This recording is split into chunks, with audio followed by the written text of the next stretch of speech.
Welcome to our monastery. Do you have anything you would like to ask? Uh, well, could you please speak through the microphone so we can hear your question clearly? Okay, speak close to the microphone. Ajahn, Yeah. thank you so much for having us here Close. today. I just have one question on the difference between loving kindness and compassion. How do we practice that in meditation? Oh, Thank you. loving kindness means for us to have love toward other human beings. This is not the passionate love type, sexual love, but selfless love. Love by giving, love by helping, love by making other people happy. While compassion means to have a feeling of empathy toward other people's suffering. When you see other people in trouble, you want to help them. This is what compassion means. Like the Buddha, he saw us, we still have to born and reborn and get old, get sick and die. And so he wants to help us by teaching us the way to not to be reborn again. Because reborn is not good. Once you're born, you have to get old, get sick and die. And this is suffering. He sees us in an endless round of suffering. And he knows the way how to get rid of this suffering. He already get rid of his own suffering. So he dedicated the last 45 years of his life to teach people how to get rid of their suffering. So this is what we call compassion. Seeing someone in trouble, in need, who needs help, then you want to help them to free them from their suffering. It's called compassion. Why loving kindness is to give love regardless of whoever they are, whether they're in need or not in need, you can give love to them. Like your friends have a birthday, they don't really need your gift, but you want to give them gift anyway, just to show your love. You want to make them happy on their birthday, so you buy some gift and give it to them, even though they don't need this gift. They can live without this gift. This is loving kindness. But if you see somebody starving and then you buy food, this is more compassion. You want to help get rid of their suffering. Hunger is another form of suffering. And if you have compassion or you have loving kindness, it will make your mind calmer, happier. So we use this to make our mind sometimes restless or agitated or unhappy by thinking about helping other people, by giving love to other people. And not just think alone, you have to do it also. When you meditate, you only think about, when you think this is really teaching you how to be loving kindness, be loving and kind, and be compassionate. But in order to get the result from being loving kind and being compassionate, you have to do the action. You have to actually go out and buy things to give things to people, or helping people who are in need. Then your mind will be happy and peaceful. Okay. Do you have anything else you want to ask? Nothing?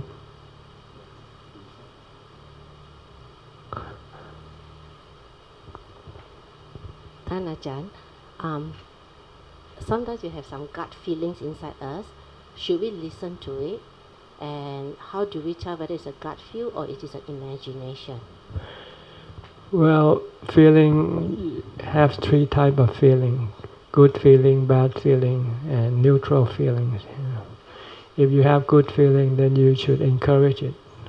If you have bad feeling, you should try to get rid of it. But before you can get rid of it, you have to know the cause of this feeling, how they come about, and whether you can get rid of them or not.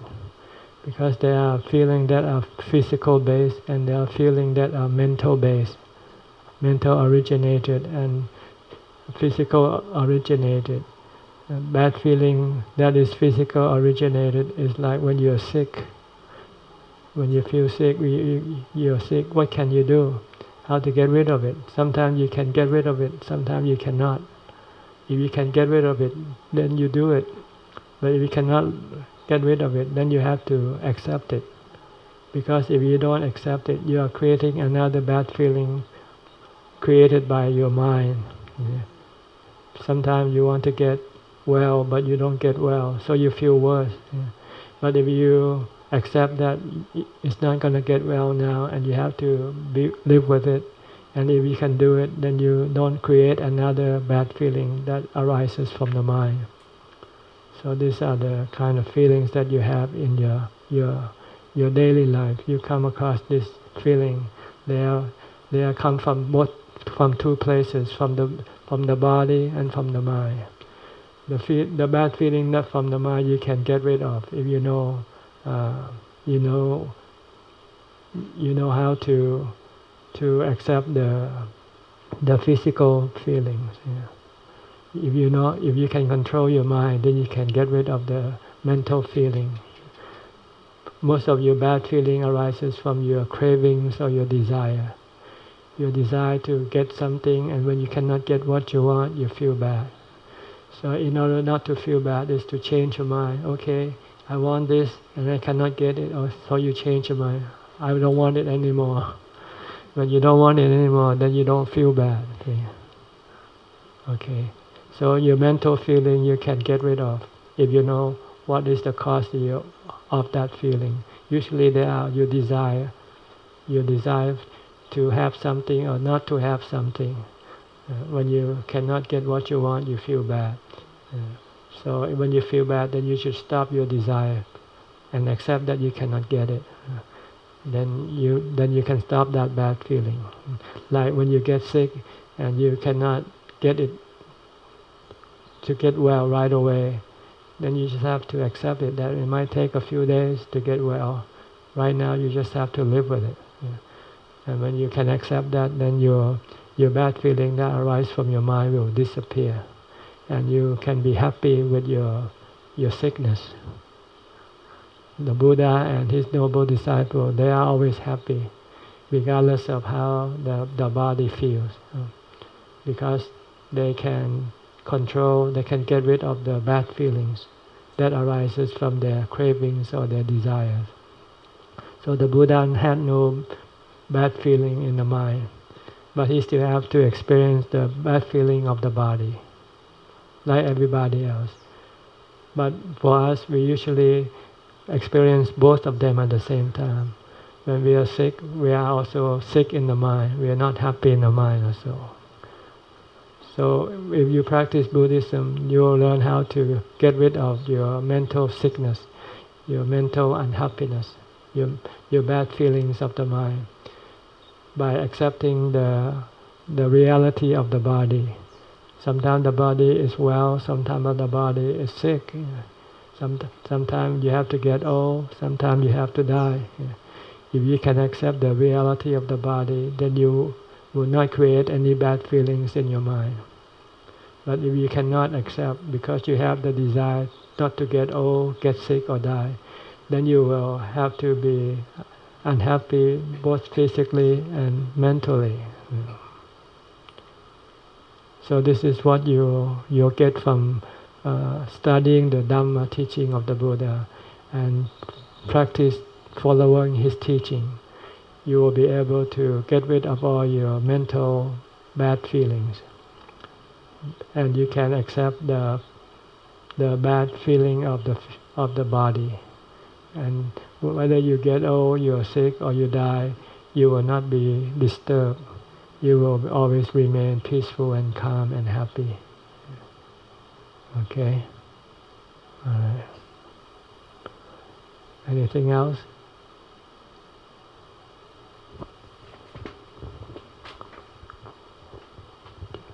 Please speak close to the microphone. Ajahn, the Buddha says, when you see the Dhamma, you see me. Yes. And when you tend to the sick, you're tending to me. Uh-huh. So when is a good time actually for one to stop work tending to the sick? Isn't that a bit selfish then? To stop attending to the sick? Yeah. My job is, I work in a hospital. Uh-huh. And I'm just wondering whether I should just leave this career and just concentrate on the practice, or should I just, because I enjoy my work looking after the sick. Uh-huh. And that's also what the Buddha says, you're tending to me. No, he doesn't mean to take it as a profession. Yeah. It means that if you see somebody sick and nobody take care of that person, if you can take care of that person, then you should take care of that person. You take it case by case. Not your duty to take care of all the sick people in this world. If you do this, then you won't have time to take care of your own sickness. So this is not what he meant. So he meant that for monks, we live together. There was a case of a monk who got sick and no monks look after him because this monk might be bad or might not be attracted to other monks. Yeah. So no monks come and help this sick monk. When the Buddha saw, he had to attend to this sick monk himself. And then after he cleaned the wound of the sick and fixed the wound, then he told the monk that if you want to take care of me, take care of the sick monk. He said the benefit will be equal, because everybody wants to take care of the Buddha and nobody wants to take care of the other monks. But the Buddha considered all the monks to be his children. See? And if nobody take care of his children, then it's his responsibility to have to take care of his own children. But he cannot do it all by himself. So he said that if you want to take care of me, take care of my children, my monks. Yeah, that's what he means in the sutta. One should also think of oneself. Oh, definitely. Yourself must come first. The Buddha, when he practiced, he didn't attend to anybody's problem. The first 6 years of his ordination, he spent all the time practicing to kill himself. Yeah. He's sick in the mind and he wants to get rid of this sickness, mental sickness. And after he cured his mind, after he became enlightened, then he has another 45 years to attend to the need of other people. So you have to attend to your own need first before you can help other people efficiently. So don't worry right now about helping other people. If you can quit your job and go ordain as a nun, go ahead and do it. And practice until you become enlightened. Once you become enlightened, you can help so many other people, like I am doing now. Right now I'm not doing anything but helping other people. I come down here and give a talk every afternoon from 2 to 4 p.m. Yeah. But before that, I never taught anybody when I did my own practice. Yeah. I concentrated all my time to practice, to cure my own sickness first. Once I became well, then there's no need for me to take care of myself anymore. Then I have the time to take care of other people. Okay.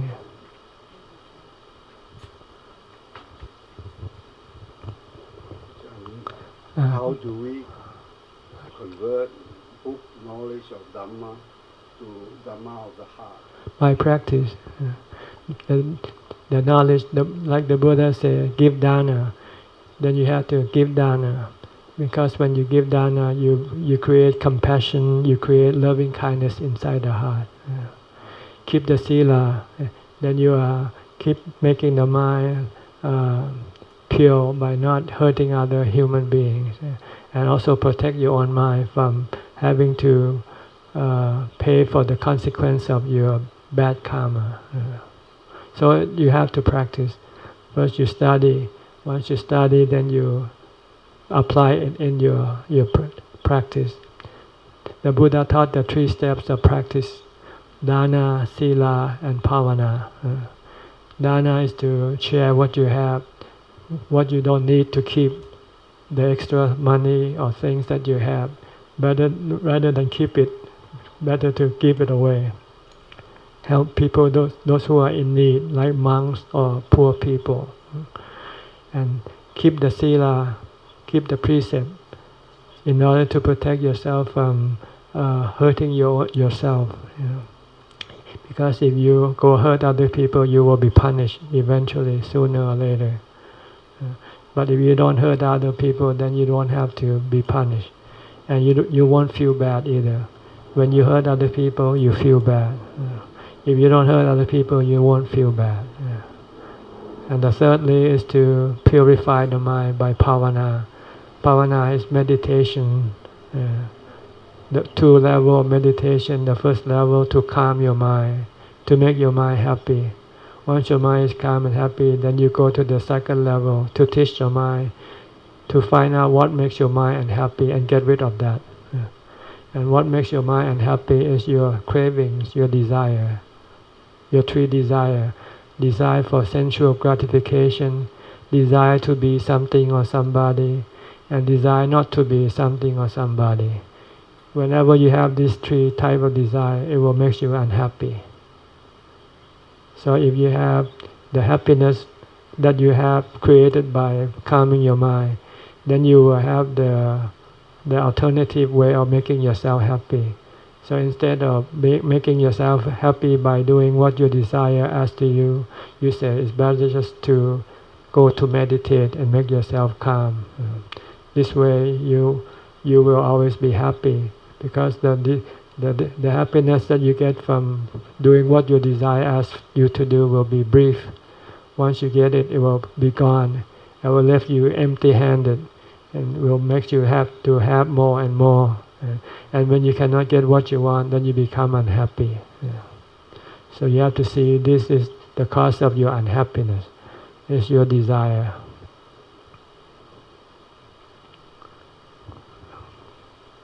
Ajahn, your desire, meditate gives you happiness, because give you peace, you feel very peaceful, you have the joy.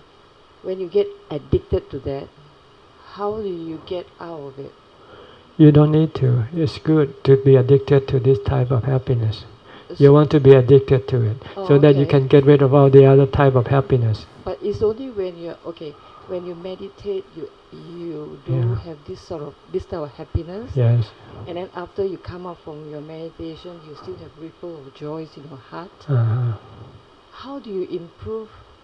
You don't have to improve anymore. You just carry on and carry on. You can improve by getting rid of your desires. When you come out your meditation, sooner or later you want to have another form of happiness. Then you have to get rid of it. Okay. Like when you want to have a cup of coffee or tea, you don't drink it. You say, this is not the kind of happiness, because it is brief and it's addictive. And it can hurt you when you cannot get what you want. See. But the happiness that you get from meditation, you can always have it. That's right. So you should choose the meditation rather than the tea or the coffee, or the movies or the music. So it's quite a normal feeling when you don't have, when you cannot have enough time to sit very long. You feel very sad. Is it a normal feeling? Is it a normal thing? It's normal for you because you don't have time to sit. See. To sit long enough. Yeah, if you want to have time to sit long, you have to become a monk. You have to go live in a temple, become a nun or a monk. A bit too old. No, never too old. Never too old. The Buddha's mother became a nun when she was at least 40 or 50. So I can keep sort of sit longer. As long as you can still walk, you can become a nun. And enjoy the joy that I have in my the peace I attain. Okay, thank you, Ajahn. Okay.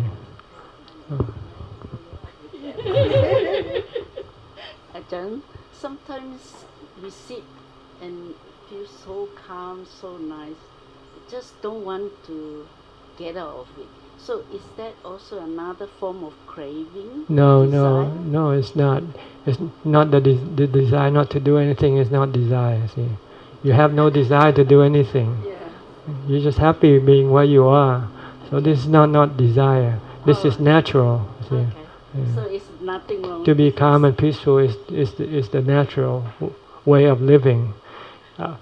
Our unnatural way of living is to have desire and go after our desire. This is unnatural. See. You have to keep creating this desire. But if you're just happy sitting and not doing anything, then you are in the right place. So we shouldn't feel guilty then. Why should you? You didn't hurt anybody. You didn't hurt anybody. You didn't hurt yourself. Sometimes I do feel very guilty Yeah. because That's your defilement trying to fool you, see, to go and do what the desire I feel wants you that to I'm do. neglecting my Yeah. house chore and all Yeah. that. I feel Oh, you have to do that. If Oh. there are things that you have to do. I still have to do. Wash yourself, clean, I do that. take a bath, eat and sleep. This is something is part of your duty. You have to do your duty. Okay. But other thing that is not your duty, don't do it.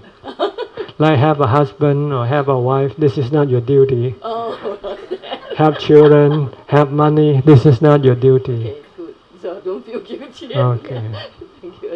And the other thing is talking about reading Dhamma books. I don't read a lot because I read when certain books, but not Yeah. all.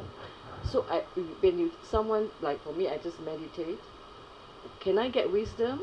If you know how to make yourself happy, you don't need to read. Oh. Wisdom you need. Like today, you come and talk to me. Now you get wisdom today. Now you know more than before you came here. Right? Okay. The Buddha said the benefit that you get from reading books or listening to Dhamma talk is you'll hear something that you haven't heard before. See? So you become wiser. See? You know more. See? Like today, you know more than before now. Yeah. Okay. I'll come again tomorrow. All right. Okay. Okay, now? Everybody happy? Yes. Okay. That's another benefit from listening to Dhamma talk. It makes you happy. So tomorrow you will come? Sure, every day from 2 to 4. But I can only talk to you at about 3 o'clock. Oh, okay. Yeah. With the first hour, I have to give a talk in Thai. Then the second hour is the question and answer session. It could either be in Thai or in English. Okay? All right. Came in February. Huh? We came here in February. In February. I see. And Now we are here again. coming back. Okay. Addicted to Dhamma is not harmful. It's beneficial. Don't be addicted to drugs. Okay? Thank you. Okay. Okay.